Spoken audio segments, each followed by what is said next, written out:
नमस्कार भक्तगणों, पोथीपाठी आध्यात्मिक YouTube channel में आप सबका बहुत बहुत स्वागत है। हम एकादशी महात्म्य के बारे में जान रहे हैं। आज की कथा माघ कृष्ण पटतिला एकादशी के बारे में है। तो आइए कथा की शुरुआत करते हैं। भगवान कृष्ण बोले, हे युधिष्ठिर, माघ मास कृष्ण पक्ष की एकादशी का नाम षटतिला है। इसमें पहला तिल से स्नान, दूसरा तिल से उपटन, तीसरा तिल का हवन और चौथा तिलांजलि यानी तिल सहित ठाकुर जी के चरणोन्दिक, पांचवा तिल का भोजन और छठा तिल का दान।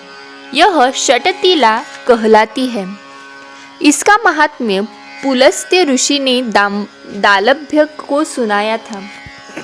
नारद ऋषि को मैंने आगे सुनाया, क्योंकि इसमें मेरी पूजा की जाती है। इस कारण नारद के पास आया और मैंने आंखों देखी बात सुनाई। एक ब्राह्मणी थी, वह चांद्रायणादि राज्य व्रत किया करती थी। व्रत करते करते दुर्बल हो गई। व्रतों के भाव से उसके समस्त पाप नष्ट हो गए। मैंने विचार किया था कि अब यह मरने वाली है, स्वर्ग अवश्य जाएगी, परंतु खाली हाथ जाकर इससे कुछ दान मांग लूं, जिससे स्वर्ग का तोषा भी कुछ बन जाए। मैं वैकुंठ लोक को त्याग मृत्युलोक में आया। वामन सदृश छोटा रूप बनाकर ब्राह्मणी के द्वार का भिक्षुक हुआ। उसने मुझे मृत्यु पिंड दे दिया। कुछ दिन के बाद उसने शरीर त्याग कर लिया। व्रतों के प्रभाव से स्वर्ग गई और उसने ग्रह में केवल मृत्यु पिंड ही देखा। अन्य वस्तुओं से शून्य था। अपने बिगड़े हुए भवन को देख न सकी। शीघ्र मेरी शरण में आकर पुकार करने लगी, आप अच्छे फलदाता हो। मेरे चंद्रायणादि व्रतों का फल निष्फल कर दिया। मैंने उत्तर दिया, जो व्रत आपने किए हैं, पापों को भस्म कर वह स्वर्ग में ले आइए, और जो हाथ से दिया वह भी आपको मिल रहा है। ब्राह्मणी बोली, यह दरिद्र अब कैसे कटेगा? मैंने उससे कहा, तुमको देवांगना देखने आएगी, तुम द्वार बंद रखना। प्रथम षटतिला एकादशी का महात्म्य सुन लेना।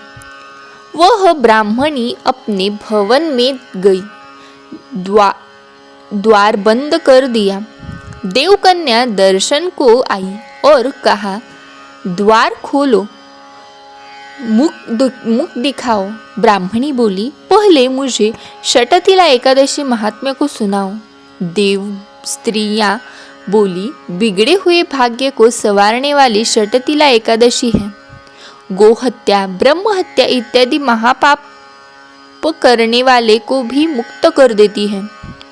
द्वार खोला तो मृत्युपिंड का आम बन गया। जब व्रत किया तब सारे गृह में नंदनवन की विभूतियां प्रकट हो गई। इस व्रत में एक तिल दान करने से 1000 वर्ष तक स्वर्ग मिलता है। तो ऐसी थी षटतिला एकादशी। इस दिन भगवान श्री कृष्ण की पेठा, नारियल, जायफल, सुपारी आदि से पूजा करनी चाहिए। इस दिन तिल पट्टी का सागर लेना चाहिए, ऐसा शास्त्रकारों ने बताया है। ओम नमो नारायण।